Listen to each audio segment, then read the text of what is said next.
Hello বন্ধুরা, এখানে দেখো নবম দশম শ্রেণীর সূচক 4.1-এর আমরা এখন 11 নম্বর এই অঙ্কটা করব। তো এখানে দেওয়া আছে প্রমাণ করো 9 থেকে 15 পর্যন্ত, তার মানে প্রমাণ করতে হবে a power l by a power m whole power n into a power m by a power n whole power l into a power n by a power l whole power m equal 1। এই হচ্ছে দাগ। তো এখানে দেখো আমরা এল ইস S লিখে নিলাম। এল ইস S left hand side, বাংলায় হচ্ছে বাম পক্ষ যেটাকে বলি আমরা।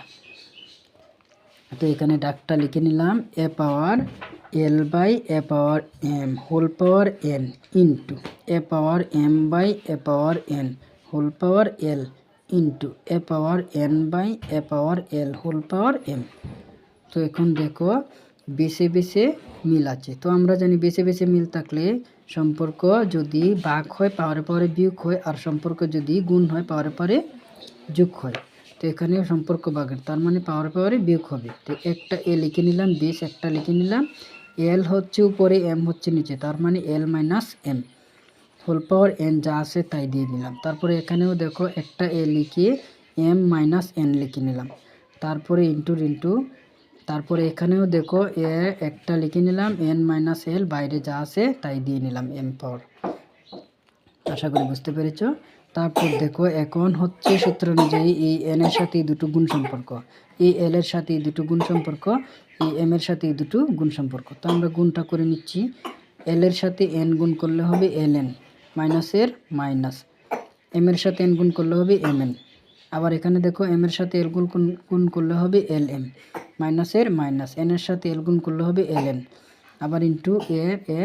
তারপর এখানেও দেখো এম এর সাথে এন গুণ করলে হবে এম এন মাইনাসের মাইনাস, এল আর এম গুণ করলে হবে এল এম।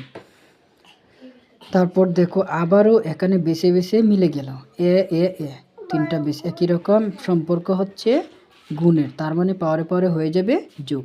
তো একটা বেস আমরা লিখে নিলাম। তারপর দেখো L N minus M N এই অংশ লিখে তারপরে যোগ চিহ্ন দিয়ে তারপর আবার এই দুটো অংশ লিখলাম, এই দেখো তারপরে আবার যোগ চিহ্ন দিয়ে এই দুটো অংশ লিখে নিলাম।